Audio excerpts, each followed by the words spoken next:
जय जगन्नाथ जय जय जगन्नाथ। सुंदर कथा आपण मानकर स्नेह सहानुभूति को पाथेय करी किछि संदेह मोचन पाई चेष्टा प्रश्न आसीछि अनुरोध करिसंती कालुपड़ा घाट पुतनार पिनाकी आचार्य महोदय महाशय कुकुर पालनर लाभ आउ क्षति कथा टिके कहिबे कि बहुत उपकार होता लोकंकर। मुझे कही रखे जे कुकुर एक गृहपालित पशु आमे पोषिबार आवश्यकता मध्य रही किसी संदेहर अवकाश नहीं। कुकुर आउ कौन जंगल रे ना पोषा हे किंतु आमे कुकुर को तार स्थान रे रखिबार आवश्यकता रही। जमिति आमे कुकुर को दांड द्वारे बांधिबा आउ जदि ताको छुचे ताहले निश्चित भाव रे हाथ को भल भाव धोइबा एगुडी कारण कोरोना समय आप देखिले मनुष्य को मनुष्य छुईले हाथ धोउछि तेणु काले बैक्टेरिया आसीबो विभिन्न प्रकार रोग रही था। ता छड़ा कुकुर माने मलमूत्र विभिन्न प्राणीकर मलमूत्र को मध्य खाई थांती तेणु से छुईले छुआ बोली कह जाए। कुकुरर मल सर्वश्रेष्ठ अछुआ द्रव्य बोली कह जाए। एवं जो माने कुकुर को बांधिकी रखुछंती मलमूत्र अन्य जिनस किसी खराब जिनस खाइबार सुजोग नहीं से दांड द्वारे रखा जाई पारे बांधिकी किंतु घर भितर प्रवेश निषेध। घर भितर गाई रही परिवे गो माता गाई सर्वत्र माने तार मलमूत्र विशोधक भाव में वर्तमान प्रमाण करा जायछि किंतु कुकुर को आमे भितर को घर भितर को बा घर आमर सेज ऊपर को उठेवा उचित नुहे। किछि लोक मध्य कुकुर को अति स्नेह करुछंती सेमानको चुंबन दउछंती सेमानको नेकी खट ऊपर सुआउछंती एगुडिक साधारणतः उचित नुहे बोली मो विचार रे। तथापि जने साधु सहित मोर देखा होता से कुकुर आ बिराड़ी गाई ये पालन करथिले एवं कुकुर सेपटू से कुकुर खाऊ ये एपटू खाऊ मुझे पचारि बोले आप जड़े शांत होती कुकुर सेपटू खाऊँ एपटू आप खाऊँ ना हाँ सर्वत्र समदर्शन हाँ मुझे मुझे भाविली मुझे एमती केमती ना आप गीता उपर कहते जानी ना मुझे चाहिए विद्या विनय संपन्न ब्राह्मणे गविहस्तिने सुने चैव स्वपाके च पंडिताः समदर्शनः।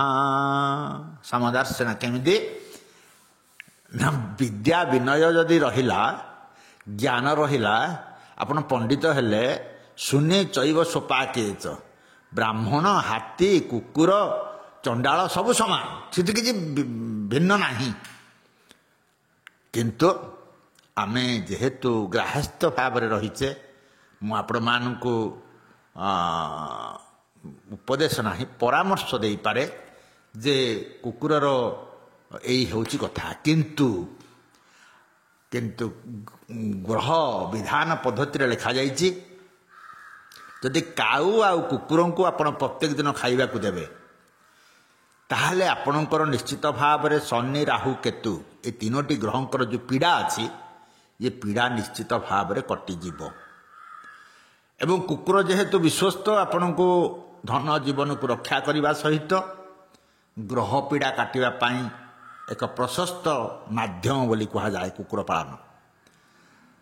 कुकुर जदि आउ केते कहते कुकुर जेहेतु आमिषासी माछ मांस खाऊची सेथिपाई तांको स्पर्श कले अछुआ मु कहली मनुष्य तो माछ मांस खाऊछंती तांको छुईले छुआई जीव ना कुकुर तार खाद्य से मांसासी प्राणी से खाद्य खाऊची आम बिराड़ी आपन देखिए घर भितर आसची से जरे से बस पड़ो जोट पाइब से घर भितर परिक्षा करदेला किंतु कुकुर को जदि आप प्रथम से भाव में ट्रेनिंग दियंती ସେ ଘର ଭିତରକୁ ପ୍ରବେଶ କରିବ ନାହିଁ ଏବଂ ଆପଣ ତାକୁ ପାଳନ କରିପାରିବେ।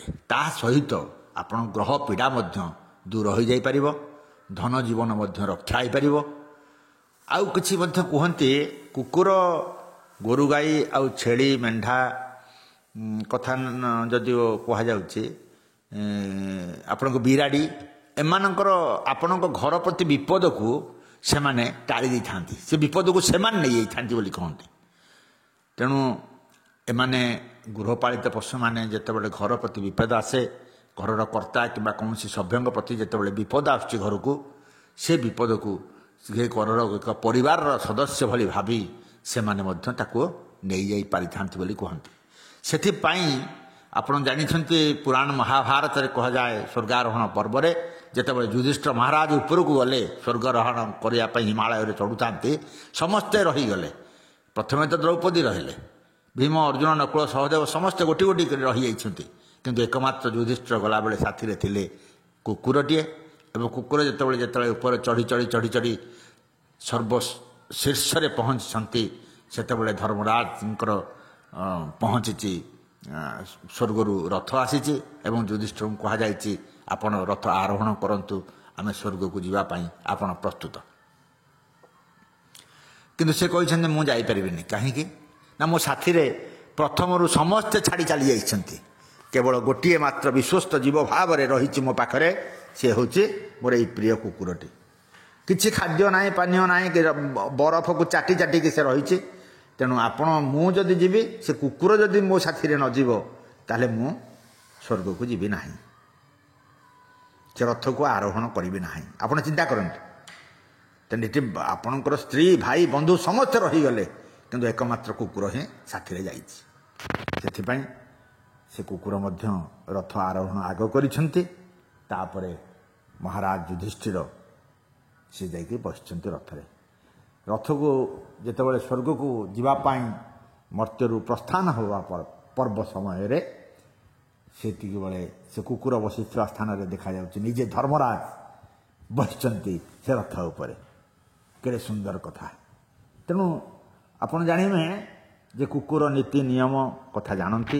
ଅନେକ ସମୟରେ ବର୍ଷା ବା ଘଡ଼ଘଡ଼ି ବା ଝଡ଼ ତୋଫାନ ବା ବିଭିନ୍ନ ପ୍ରକାର ସରୀସୃପ ଘରକୁ ପ୍ରବେଶ କଲାବେଳେ କୁକୁରମାନେ ମଧ୍ୟ ତାକୁ ରକ୍ଷା କରନ୍ତି ପରିବାରକୁ। ତେଣୁ ବିଶ୍ୱସ୍ତ ଜୀବ ହିସାବରେ କୁକୁରକୁ ଶ୍ରେଷ୍ଠ ଗୃହପାଳିତ ପଶୁ ଭାବରେ ଯଦିଓ ଗୋମାତାକୁ ଦିଆଯାଉଛି ଆଗ, କିନ୍ତୁ ଜୀବନ ରକ୍ଷା ଏବଂ ବିଶ୍ୱସ୍ତ ଭାବରେ କୁକୁରକୁ ସମ୍ମାନ ଦିଆଯାଇଛି। ତେଣୁ ଆସନ୍ତୁ ଆମେ ଯେଉଁ ସ୍ଥାନରେ ସେ ରହିବା କଥା ସେ ସ୍ଥାନରେ ତାକୁ ରଖିବା ଏବଂ ଆମେ ସୁନ୍ଦର ଜୀବନ ଯାପନ କରିପାରିବା। ଜୟ ଜଗନ୍ନାଥ, ଜୟ ଜଗନ୍ନାଥ।